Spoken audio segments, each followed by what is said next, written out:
The threshold. Just keep in mind the traditional approach is based on VO2 max, on thresholds, and on economy.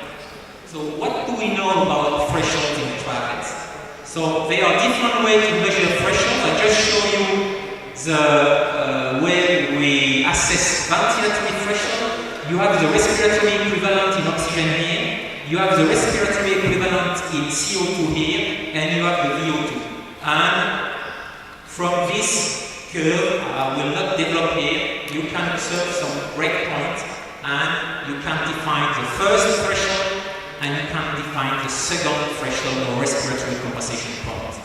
It's slightly different if you use lactate, it's slightly different if you use critical power, but more or less at this stage, we can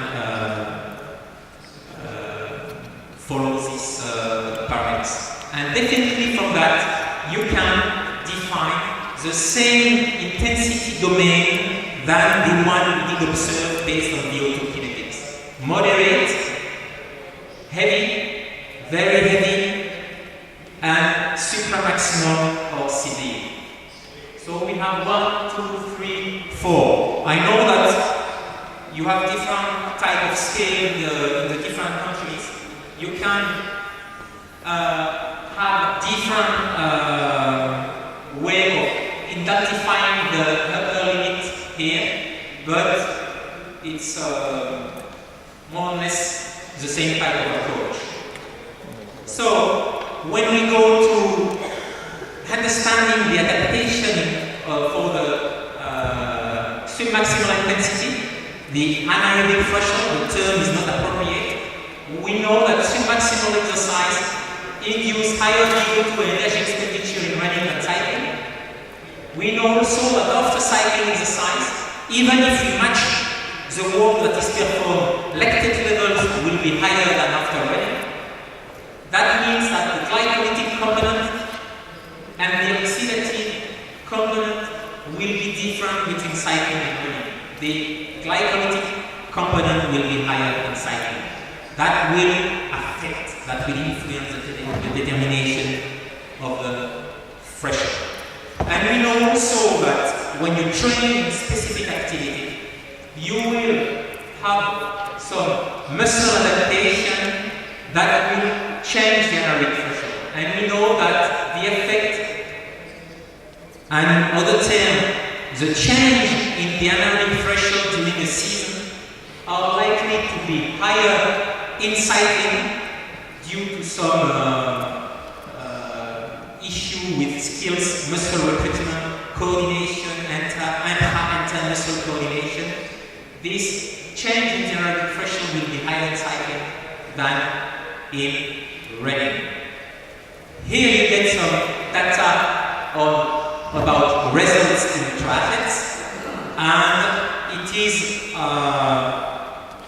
supported that the threshold is, in terms of the percent of VO2 max, is likely to be higher in running than in cycling. Now, so these two parameters have been quite quick because it's the two parameters that have been the most described in the triathlon literature. What about the third parameter, economy? Again, if we look to Paula Radcliffe, she did improve her performance by 10 minutes over these 10 minutes, and you can clearly see that although she did not change her VO2 max, she had a large improvement in her economy. At, I think it was a velocity of 16 km/h, the energy expenditure gets lower and lower year after year, and it's probably the main mechanisms that explain why she did perform so well at that time.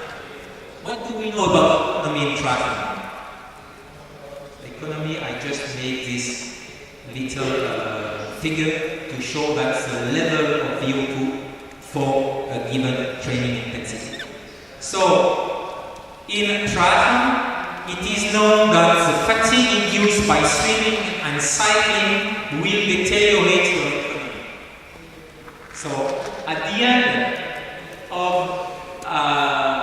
triathlon, or an Olympic distance triathlon, it has been shown in the 90s by the work of the team of Olivier Hu or the team of Gezenek that the energy cost is about 10% higher than the energy cost on an isolated run. So you're going to be less efficient when you run. But the extent of the change is influenced by the athlete's performance level, by the event distance, the gender, and the age.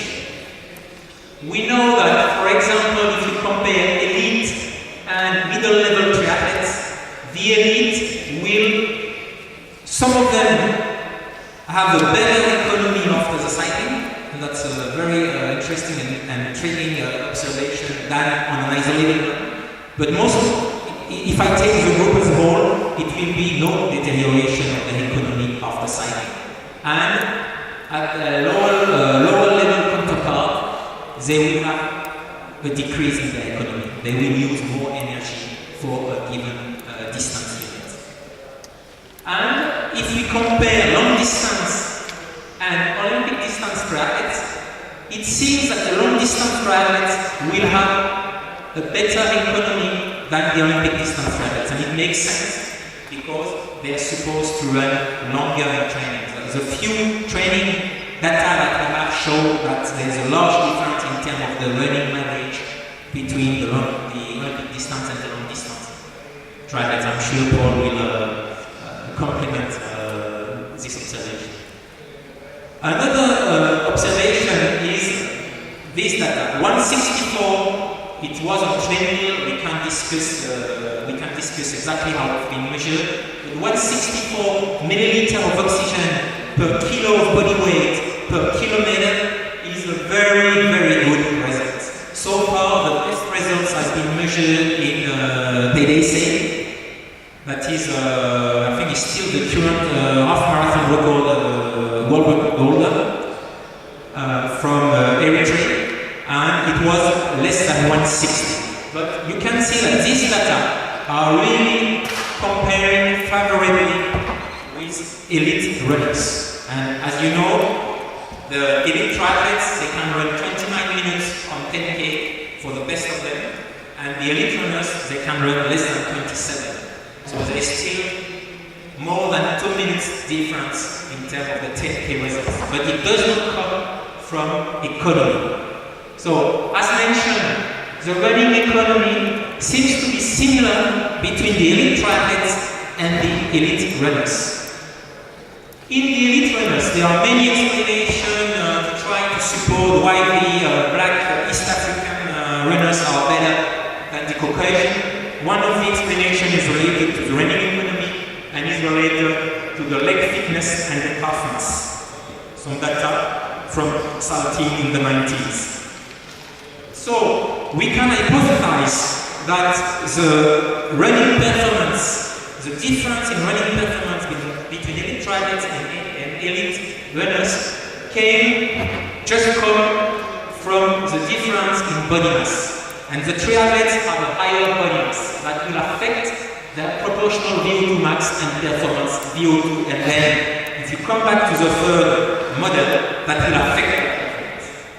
The higher body mass will come mainly from the upper body muscles, but the swimming influence, and from the higher skin fold thickness, again the swimming influence.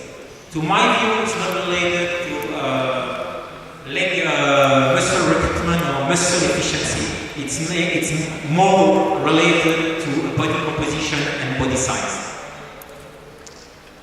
Again, by measuring different national teams, Olympic distance, long distance, and junior, here you can observe the difference. The long distance have a better efficiency running economy than the Olympic distance, and one point of explanation why the junior run less fast than the elite Olympic distance men is probably because they have worse economy. And it is the same if I observe elite women and junior women. So at the junior level, probably because you don't have the same mileage, the same training history, your economy is likely to be not as good as